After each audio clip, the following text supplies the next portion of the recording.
Hi, welcome to my channel. My name is Naomi and let's dream about beauty.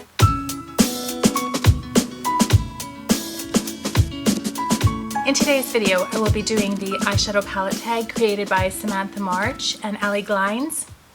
So if this is something that you're interested in watching, then just stay tuned.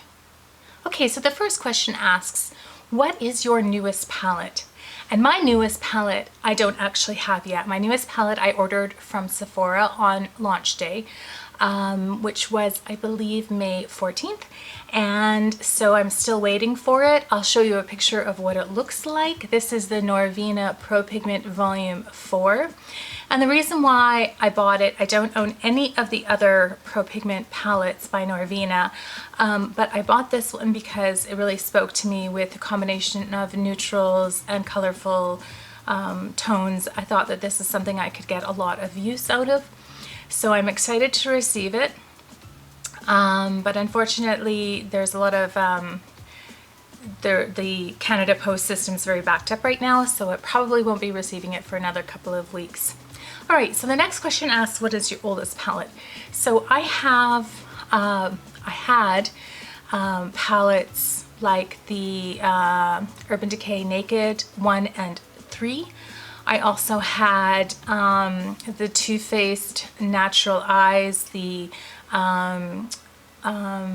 Boudoir Eyes, the Natural at Night palette.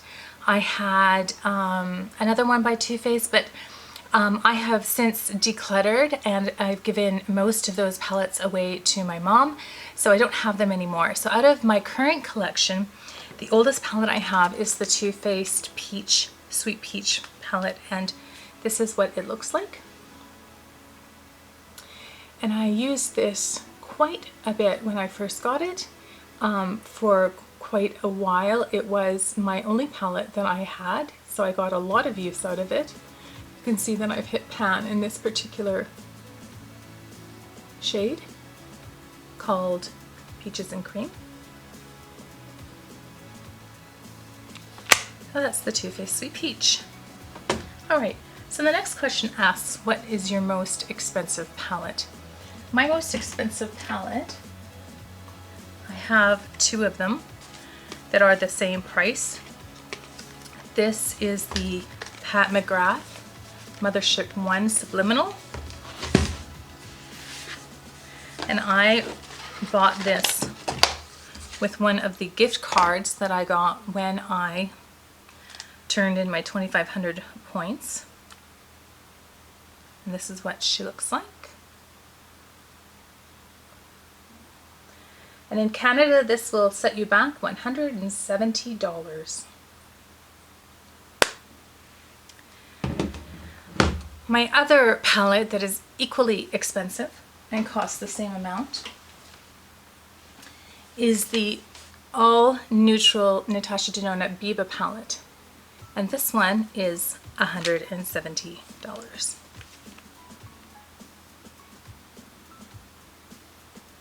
And that's what it looks like. So the next question asks, what is your everyday palette? And I chose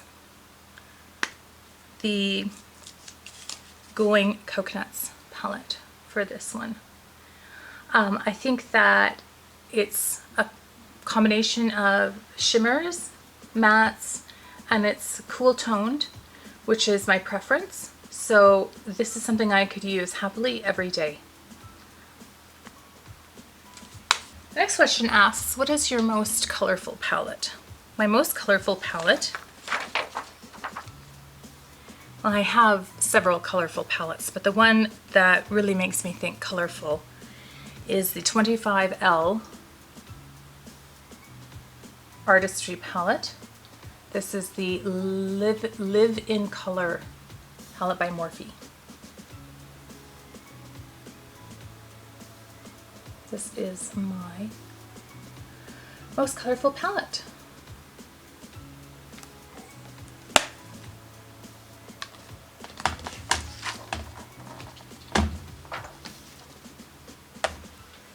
Okay, the next question asks, what is your smallest palette? My smallest palette is the Natasha Denona Mini Retro palette. And this is what it looks like. It's smaller than my hand. I don't have overly large hands either, and that's what it looks like. The next question asks, what is your biggest palette? I have two that are the same size. I have the Morphe 39A Dare to Create.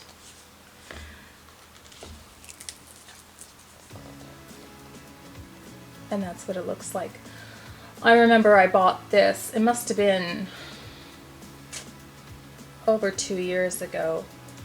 I bought it, I want to say when they re-released it, but I remember having to get it from Ulta. So that was before Morphe opened up their web store in Canada. And then the other one I have is the Morphe 39S, Such a Gem. There, and it is the same size as the 39A. And that is what it looks like.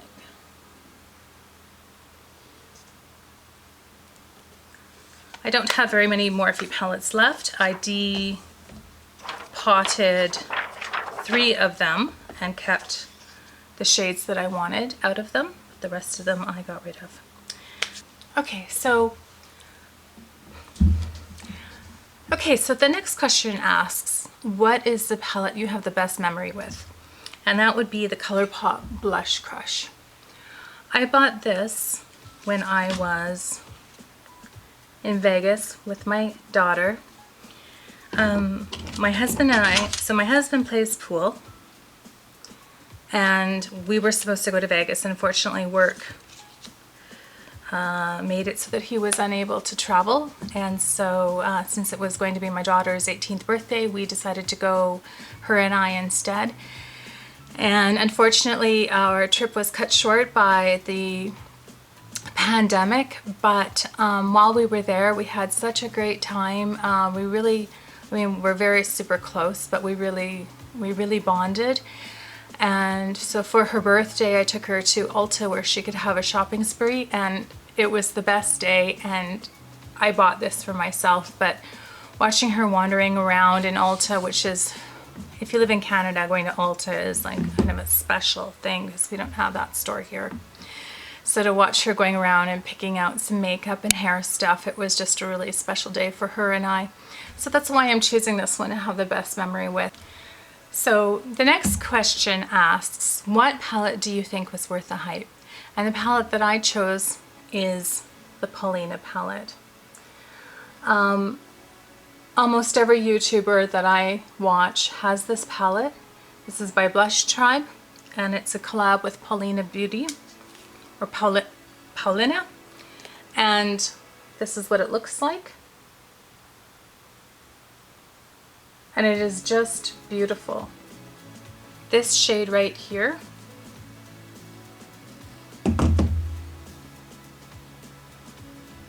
is one of the best colors that I have in my entire collection. It is beautiful. And I lusted after this palette for a long time. I really wanted it. And Blush Tribe had a sale, and I was able to get this on the relaunch. But before they relaunched it, I thought it was going to be the one that got away. Anyhow, I'm so happy to have it. And I love Paulina. She is amazing. Okay, so the next question asks, what palette was not worth the hype? And for that one, I picked the Urban Decay Born to Run palette. So while this is a nice palette, I saw it in many people's year favorites. I've heard many YouTubers just raving about this palette.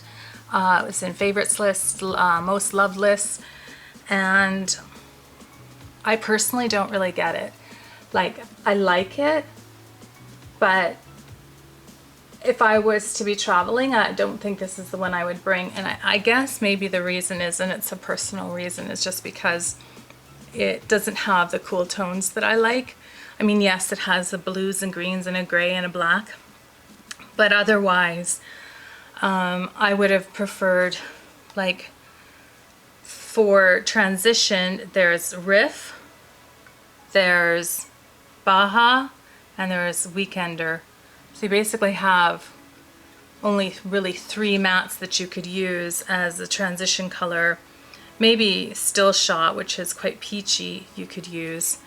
But, you know, at the end of the day, it doesn't have the cool tones, especially I prefer, you know, a sort of very cool brown for my crease and transition area, and that's just not what this has. So, and I felt that it was really hyped up, and it just is not worth the hype, I don't think. Now, don't get me wrong, I'm not saying I don't like it. It has some really buttery shades. It's a nice palette, and I like it, and I would not declutter it. But in my mind, it just was not worth the hype. The next question asks, what is your favorite palette by your favorite brand? So I have, if you look at how many palettes I have from the different brands, the one I own the most of is from BH Cosmetics. And the reason for that is because, well, first, I love BH Cosmetics. I think that they are an affordable brand with good quality makeup. But I own the 12-month. I just decided after buying about the 3rd one that I was going to collect the entire series. So I have all of the 12 months of the mini Zodiac. Those are great palettes, underrated. If I was going to put, if there was a question here that said what is the most underrated palettes, I would have put those in. The mini Zodiac from BH Cosmetics are amazing palettes, and I really love them. But that makes the BH Cosmetics the most numerous that I own. The second to that is ColourPop. So I own quite a few ColourPop palettes. The third one I own many of is Hooda Beauty. Hooda Beauty is one of my favorite brands, and the palette I love the most from Hooda Beauty is the Mercury Retrograde. This palette is so beautiful. The packaging is beautiful. The concept and theme I love. I mean, I love space. I'm a space nut. It has the cool tones that I like. It has different options. You're not going to always get the same look. It has a nice dark color for deepening up your crease. It has a nice light color for blending things out, a nice fade shade. But the star of the show are definitely the 1, 2, 3 metallic. I don't even know what you call them. They're not glitter. They're just beautiful textured. Well, I keep wanting to say glitter, but it's not pressed glitter. It's just this beautiful shimmering metallic that are just gorgeous. And I will.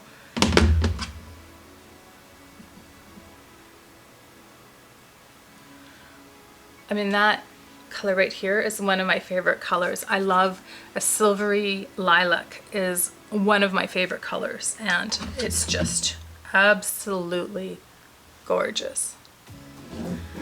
So this is probably one of my favorite palettes by one of my favorite brands. These questions are not easy to answer. All right, so the next question asks, what is your most used palette? And while I have not featured this on my channel, my most used palette is probably the Fame palette by ColourPop. I love this palette. I love the color, the cool tones in it. Now, it may not look that used to you because I take really good care of my palettes, and I actually clean them. So it doesn't look that used, but I actually dismembered this palette, and I put these shades and replaced the glitter in other ColourPop palettes with this palette. And then I missed it so much that I reversed it and put everything back the way it was before, if that makes sense.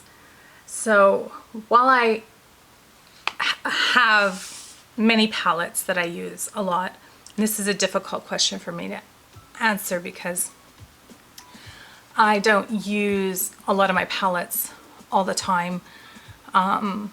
You know, I try to cycle them in and out of use, but this is one that has had a lot of use since I've had it, and I've had it for a couple of years at least, if not longer.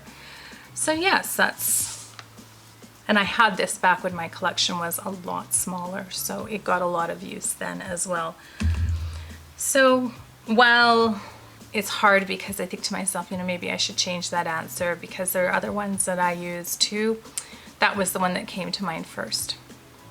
All right, so that was the end of the questions that were on the tag, but I have one additional question that I thought was a good one to add, and that is, what is the most beginner-friendly palette? And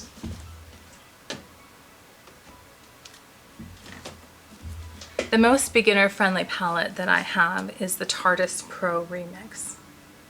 I think this is so beginner-friendly. And the reason why I say that is because it has 3 matte shades. This one is an excellent transition color. This one is a good fade shade. It has a black for darkening up your outer corner if you want to, your outer V.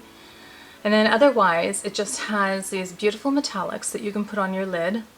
So it's really easy for any beginner to get a neutral look or something a little bit more colorful, but you're also not going to end up with an out of this world crazy look that a beginner might not be comfortable with. So this is the one I chose for the most beginner friendly palette. I can see that my battery is flashing at me. That brings us to the end of this eyeshadow palette tag. I hope that you enjoyed watching, and I will change my battery and come back to film the outro. Well, that was the eyeshadow palette tag. I'd like to thank Samantha March and Allie Glines for coming up with this. I've enjoyed watching all the other YouTubers come up with their answers. It was a great, very popular tag. This is the first tag I've ever done, and I really enjoyed it. Time is our most precious resource, and when you spend a little bit of your time with me, I really appreciate it. I hope wherever in the world you are that you're well, you're healthy, you're happy.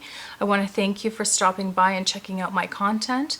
I hope that you'll consider subscribing, activating the notification bell, liking, and or sharing. Take care, and bye-bye.